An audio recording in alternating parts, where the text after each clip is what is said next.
तो ये पूरा मैंने केमिस्ट्री लिख डाला है, इम्पोर्टेंट क्वेश्चन भाई, सब चीज़ आप देख रहे हो, ठीक है। और 1 चैप्टर बता दिया था, उसके बाद हमने 2 चैप्टर का वीडियोस बना दिया है, ठीक है। अब हम बना रहे हैं 3 चैप्टर का आज वीडियो। अब इसे ध्यान से देखने की ज़रूरत है, 3 चैप्टर में क्या क्या चीज़ें हैं देख रहे हो। 2 चैप्टर तक कितना अच्छे तरीके से ये नोट्स आपको दिख रहा होगा, तो ये सारी चीज़ें आप ले सकते हो, ठीक है। चलो अब हम लोग 3rd चैप्टर की ओर आ चुके हैं लाडलो। अब यहाँ से हम लोग 3rd चैप्टर देखेंगे, ठीक ना। चलो, शून्य कोटि की अभिक्रिया से आप क्या समझते हैं? इसके वेग, स्थिरांक व मात्रक लिखिए। ये सवाल बहुत इंपॉर्टेंट है, आपको देखकर ही लग रहा होगा। इंग्लिश मीडियम वालों, आप लोग का भी वीडियोज आ रहा है, टेंशन मत लेना, ठीक है। तो इसका अगर आप आंसर की बात करोगे तो वह अभिक्रिया जिसमें अभिक्रिया की दर अभिकारक की सांद्रता पर निर्भर नहीं करती है, उसे शून्य कोटि की अभिक्रिया कहते हैं। एक यहाँ पर एग्जाम्पल है 2n, है ना, O2 2n2 + O2। एक छोटा सा एग्जाम्पल है जिससे आप अभी याद हो गया होगा आपका। K बराबर x/t होता है। क्या होता है? K बराबर x/t होता है, ठीक है। मात्रक इसका होता है मोल पर लीटर पर सेकेंड होता है। तो ये चीज़ें आपको याद होनी चाहिए बेहतर तरीके से, ठीक है। चलो, तो ये चीज़ें आपको याद हो गई होंगी। अगला जो दूसरा सवाल है, कह रहा है कि प्रथम कोटि की अभिक्रिया को उदाहरण सहित समझाइए। सबसे पहले प्रथम कोटि की अभिक्रिया क्या है, उसको उदाहरण सहित आपको समझाना है। इसके वेग, स्थिरांक का व्यंजक व मात्रक भी आपको लिखना है। व्यंजक भी लिखना है, मात्रक भी लिखना है। अब ये सवाल बहुत इंपॉर्टेंट है, पहले बता रहा हूँ, ध्यान से देख लो। वह अभिक्रिया जिसमें अभिक्रिया की दर अभिकारक की सांद्रता के प्रथम घात के समानुपाती होती है, उसे प्रथम कोटि की अभिक्रिया कहते हैं। 2 नंबर का प्रश्न अभी तक आपका हो गया कि किसे कहते हैं, तो ये 2 नंबर में पूछा जाता है, ठीक है। अब यहाँ पर एक छोटा सा एग्जाम्पल है, उसका दर यहाँ पर हमने लिखा है K × N2O5, ठीक है। और यहाँ पर व्यंजक भी लिख दिया है कि K बराबर कितना होता है, ठीक है, अच्छे से देख लो। और यहाँ पर हमने मात्रक भी लिख दिया है। सो उम्मीद करता हूँ कि दूसरा सवाल का आंसर भी आपको आ गया होगा।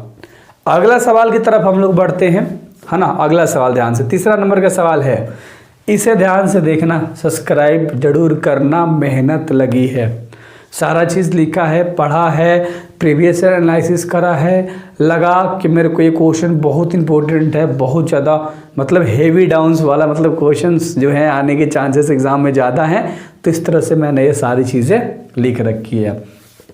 सक्रिय ऊर्जा को परिभाषित कीजिए। सबसे पहले सक्रिय ऊर्जा होता क्या है, उसका परिभाषा आपको बताना है। सक्रिय ऊर्जा वह न्यूनतम ऊर्जा है जो अभिकारक को उत्पाद में परिवर्तित होने के लिए आवश्यक है। इसके कुछ पॉइंट हैं, जैसे पहला, सक्रिय ऊर्जा जितनी कम होगी अभिक्रिया का वेग उतना ही अधिक होगा।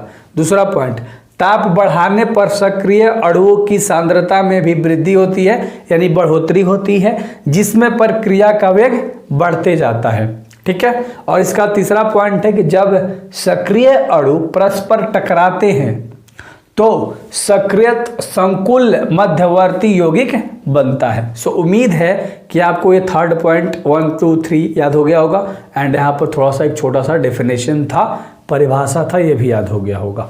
मैं तो बोलूँगा ये पूरा PDF ही आप ले लो, अच्छे तरीके से जब मन तब मोबाइल में देखना, रिवीजन करना, आप फोड़ दोगे भाई। ऑल सब्जेक्ट में दे देता हूँ मात्र 99 रुपया।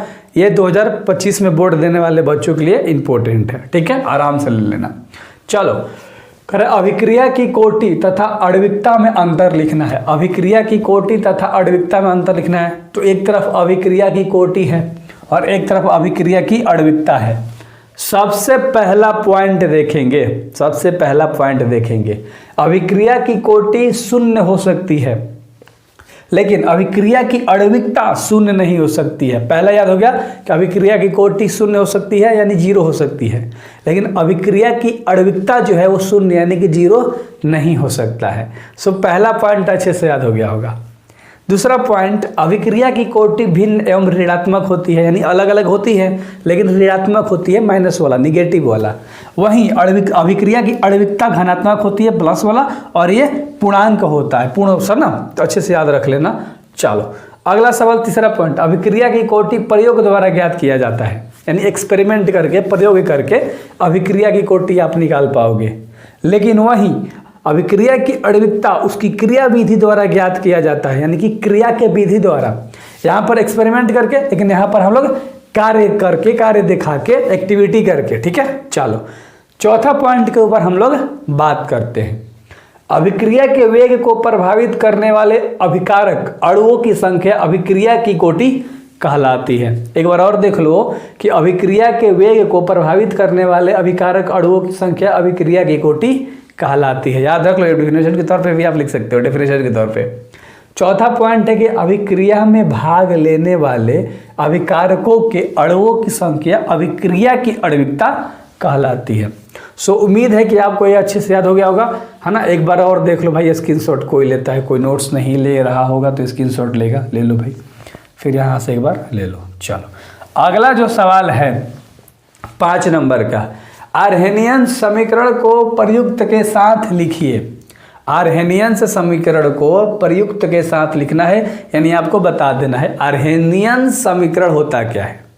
ध्यान से देखिएगा, आर्हेनियन समीकरण को समझने के लिए आर्हेनियंस ने वेग स्थिरांक यानी के तथा परम ताप यानी टी के बीच एक संबंध बताया है, जिसके अनुसार ताप बढ़ने से वेग में चरघातांकी रूप से वृद्धि होती रहती है। कितना छोटा सा डेफिनेशन हमने बनाया है और कितना प्यारा सा हमने बनाया है। चलो अब के बराबर जो होता है वो हमने यहाँ पर बस मान रख दिया। ए से क्या होता है, क्यू यू से क्या होता है, आर से क्या होता है और टी से क्या होता है। इसके अंदर जो भी चीज़ दिख रहे हैं सबका हमने नाम भी लिख दिया कि ए होता है आवृत्ति गुणांक, है ना। चलो अब बेसिकली तो आप पढ़ लोगे। अगला सवाल देखते हैं 6 नंबर का। 6 नंबर सवाल कह रहा है कि शून्य कोटि की अभिक्रिया के लिए वेग स्थिरांक का व्यंजक प्राप्त करना है। तो ये क्वेश्चन आप देख लीजिएगा। उसका अगला करेंगे प्रथम कोटि के अभिक्रिया के लिए वेग स्थिरांक का व्यंजक मतलब याद करें, प्राप्त करें। तो ये क्वेश्चन भी आपको देखना है, यूट्यूब से आप देख सकते हो, कहीं से भी आप देख सकते हो। अगला जो चैप्टर है मैं 4 लेकर आऊँगा। सो 3rd चैप्टर तक हमने आपको करा दिया बेहतर तरीके से। आई होप कि ये 6 से 7 मिनट का वीडियो आपके बोर्ड में एक वैल्यू ऐड करेगा, आपको नंबर लाने में बहुत हेल्प करेगा। So thank you very much. लाडलो, मिलते हैं नेक्स्ट चैप्टर में। सब्सक्राइब कर लेना, सारे सब्जेक्टिव दे दूंगा। Best of luck.